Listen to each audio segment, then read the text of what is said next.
Hello guys, dito kami sa kalsada. Saan mo ginto? Magpacheckup kami. Kasi ayun. So, ayun. Layo eh. Ayun, sa kabila. Ayan. Ba't na tayo magpapacheckup natin? Kasi buhusan ako ng Maiinit na tubig. Saka, Sabay ko na. Kaya paani natin yun. Bakit ako sa'yo?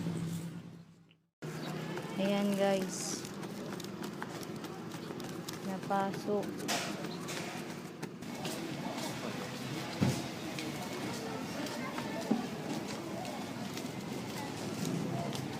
Isa pa lang. Pagdalawa 300.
A few moments later.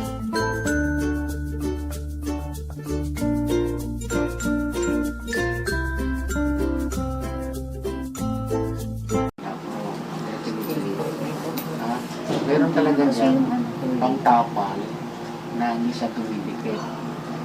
Kasi yung may ointment na rin ko, kailangan talaga tanggalin. Pag masyado malaki, siya nagpapakita ng palit. Definitely mag-antibiotics tayo dyan. Since pa ayan, bro, matagal gumaling yan. So, wag mong i-ano sa tubig sa bahayan, ha? O kaya pag umulan, huwag kang lalabas, bro, kasi pag nabasa ng tubig sa labas yan, pwedeng magkaroon ka ng leptospirosis, bro, ha? And then, bro, pag may aso ka, hindi pwedeng magila ng aso. Pusa. Kahit pusa, pwede magkaroon ka ng rabies, ha? Since maliit yan, hindi na kita magbibigyan na antitetanus. Pero definitely, tatanggalin mo hindi. Yung buko pa, oo, kasi para malinis yun. Sa ngayon, okay lang yun, pero after a few days, magkama naman yung nasa loob niya. Pero, natin to worry, hindi lang naman yun po, hindi ko mamatay niya. Teka lang, nabali ko yung sakita, swako mo pa. Ganun sana, bro.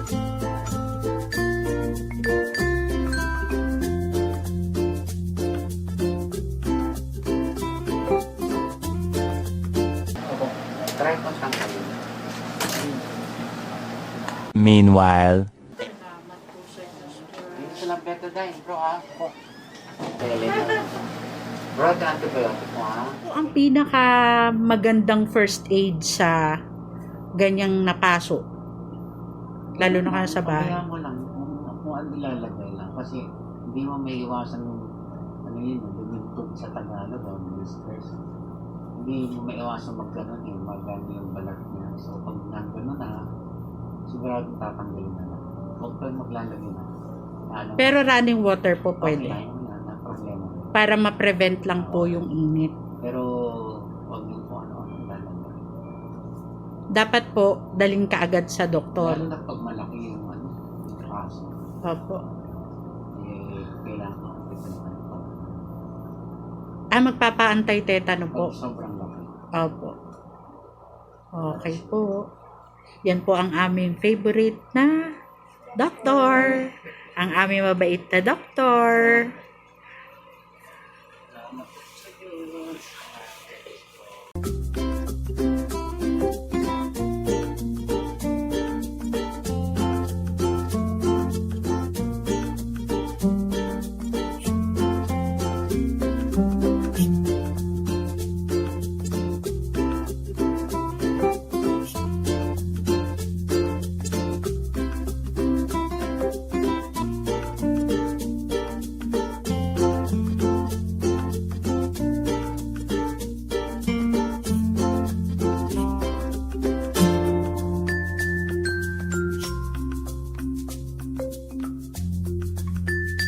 Ayan nga, at nagbabalik kami mga ka-chick-chackers dahil sa nangyari kay Daddy. So, napanood nyo naman kung ano nangyari kay Daddy. Ano ba?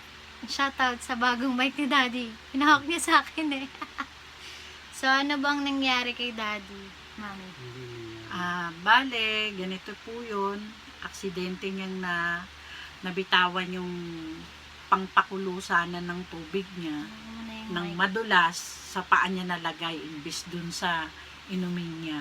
Ay, dun sa ano niya, sa pampaligo. Sa Nilalagay na- pampaligo. Ngayon, At saka nadulas din. at ngayon ang nangyari, sa totoo lang po, mga chick-chackers, kahit sanay na akong naka-expose sa medical, ang mahirap pa din po pag actual. Sa actual na yon, na nagulat ako nung makita ko yung sitwasyon niya na umuusok yung buong banyo at nandoon siya, nataranta kami, hindi namin alam kung ano ang dapat gawin. Kaya ang ginawa ko, pinaanuhan ko siya sa dumadaloy na tubig. Pero sa totoo lang, nag-aalala na ako dahil baka lumobo. Yung binalo niyang tubig, Yung pinangbanlaw niyang tubig, nabuhusan na rin ng yun din yung mainit na napagbuhusan tubig. niya na ng konti ng mainit. Kaya medyo na siya. Ngayon, ang dyan, nagtanong na kami sa doktor namin. Medyo, kung mapapansin nyo, yung interview kasi namin masyadong mahina yung boses ni Doc. Ang sinabi niya lang sa akin, Ano daw ba yung yung tanong kasi, ano ba yung mga, kasi 'di ba hindi tayo, kapag nangyari din to sa kanila, ano yung mga first aid na pwede nilang gawin na sinabi ni Doc Aquino? ang sinabi lang ni Doc, basta wala kang gagawing ipampapahid Na kahit ano. na kahit na sa dun sa paso. Ang gawin lang, just put in a running water para maibsan yung init, at pagka okay na, daling ka agad sa doktor o sa pinakamalapit na ospital, yung Pet clinic. pasyente, para maagapang ka agad. Yun lang. At saka mga ka-chick-chackers, please lang, mag-iingat tayo, lalo na sa panahon ngayon, mahirap tayong pumunta ng ospital. Alam naman po natin, pandemic ngayon, kaya ingat po tayo Doble palagi, magdodoble ingat. Lalo na pagka may mga may edad na po, iingatan na po natin ang ating mga Ganun. may edad, kasi Senior. hindi natin alam, kahit naman hindi may edad talagang darating talaga yung mga aksidente sa hindi natin inaasang sitwasyon. Kaya dapat maging careful po tayo. Yun lang po, at sana po makapagbigay aral itong sitwasyon namin na ito. At sana tumuyo na yung sugat ni Daddy para balik uli sa kakulitan tong aking... Para makasayaw na si Daddy. Oo. Comment down below sa mga gustong makita si Daddy sumayaw. Sige, yun na.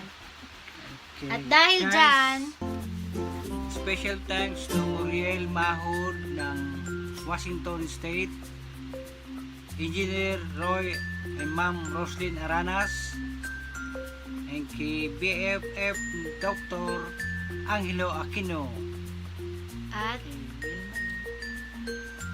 at Kay Wilma Lee ng Batangas. Thank you guys. Sa susunod namin. Hanggang sa salamat muli. sa mga malasakit.